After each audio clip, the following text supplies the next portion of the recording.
Learning the art of logo design is sometimes a very repetitive, strenuous journey, and it can be quite difficult because of the amount of competition that we're in and the mistakes that we make. So today I'm going to be showing you a process of a signature logo design that I did for a real client. I'm going to take you through the whole process of it, from the start of when I was just talking to the client till the end where I gave the finished product to him. So like most of the time, someone emails me because they've seen a video or they see my work on my portfolio or on my Instagram, which is kind of my portfolio. In this case, a man called Enrique, who's a photographer, started emailing me asking me for a quote, and he gave me this huge elaborate backstory to his business and who he is, what he wants to do, and why he wants a logo designed. In this one email, I knew that I wanted to work with Enrique because of his backstory and his passion for what he does, and just because he seems like someone that I'll get on with really well, and we did get on really well. But I did not know what he exactly wanted. He gave me some images of some certain styles that he liked,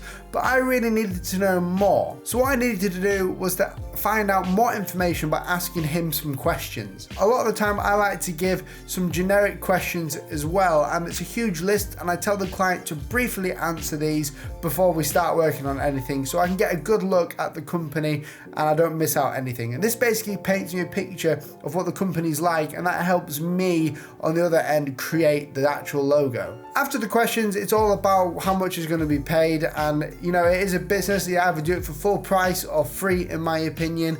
So I basically told him the price, which I won't go into, and he agreed on it, and then I set out for the contract signing. In the description below, you can go and click a link there that'll take you to shakelaw.com, and this is basically where I sign up most of my contracts for clients, and it's just a really good way of expressing yourself and implementing some rules and expectations when we're doing the actual logo design. So in this contract, it was written exactly what I'm going to do for him, for what price, when is it due by, and all that sort of stuff. And we basically both signed it. And then after that, I sent him an invoice through another application that is linked below called Thrive Solo. And I sent him the invoice with all the information down there for the 50% deposit. People always ask me whether I do down payments and what percentage I use to work out what the down payment is going to be. I always keep it simple for me and the client. I always say it's a 50% down payment on the commission price,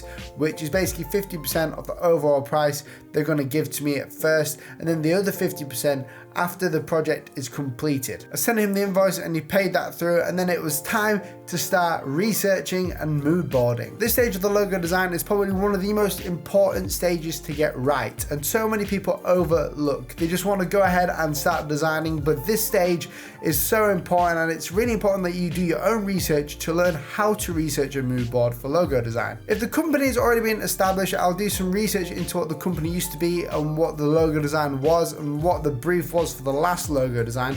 If they're relatively new, I'll stick more towards mood boarding and researching about the general ideas that they have and the products that they sell. In this case, Enrique, the client, wanted a signature logo design, and it looks like a signature to put on to his images. So it's important that it wasn't obtrusive, but it was also important to have a little mark for him typographically so people could see it straight away and know that it's his without taking too much of an image. So what I did is I got onto Pinterest and I started going ahead and looking at signature logo designs and also just all people's signatures. I then started to look more into a vintage style monoline script, and that helped me work out where the twists and turns of a signature were. I spent about a day researching everything, so that's a whole working day researching and mood boarding, and then I would sleep on it for the night and the next day come up with some new ideas or some new thoughts about it and do it again, but only for a couple hours. Now we've researched and we've created a mood board, it is time to start our initial ideas. Now a signature logo type design is a lot more different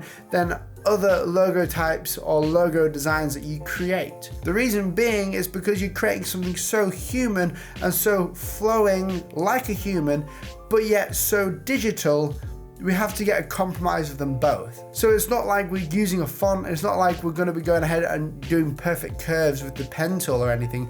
It's a lot more complicated yet more simpler than that. I spent about a day writing out this signature with totally different pens to see what it looks like. Mind you, the word that he wanted signing was Raphael Lesage. That is his sort of name for his photography company. So during the initial ideas, I was signing about 500 different signatures during the day using different pens and paper. Once I found a signature that I really liked, bearing in mind that it was very small when I was signing it, I went ahead into the scanner and I scanned the image in. So the next thing I did was I printed out the scanned image onto A4 paper, making it as big as possible on the page. I then got some tracing paper and put it over the printed logo design, and then I started sketching out in pencil. It is so important to do this because we need to have a quality looking logo. And then I repeated the process with each new trace, and I kept on repeating it until I got the best logo design that I thought was there. This section is basically called refining, and this is where we're taking the original logo type and we're making it better each time, pointing out the flaws and annotating them on the paper so we can make it better the next time. Once I was happy with the actual sketch that I've done, I inked it up with some microns, and I was very careful about it, and I put it in to Adobe Illustrator by scanning it back in. I then went ahead and vectorized it. Now it's important to note I did not use image trace to vectorize this. I actually used the pen tool in a different few ways. The main way was me going ahead with just one single stroke on the actual logo type, and then using the width tool to change the width of the stroke every now and then. Once the logo has been vectorized, I took a screenshot of it and sent it to him in an email. This way, they don't have to have the proper file of the logo design, but they just have to have a rough preview, and it's so easy, so simple. So some of the feedback I got from Enrique as a photographer said that he wanted a few things changed, and that was basically just the width of certain parts of it and some bubbles at the end of the stroke that he did not like. I took them away and added some more depth to the width of the stroke, and then I sent them back and he approved it. I then emailed him the invoice for the 50% down payment when he was completely happy. He paid it, and I sent off the finished logo designs with some new mock-ups there as well onto some photography, showing them how to use a logo design and where the best placement is. So there is your video for today. If you'd like to check out the logo design, go and click the link in the description below where there'll be a couple links. Go follow Enrique on Instagram, he's a legend, and I shall catch you next time. See you later.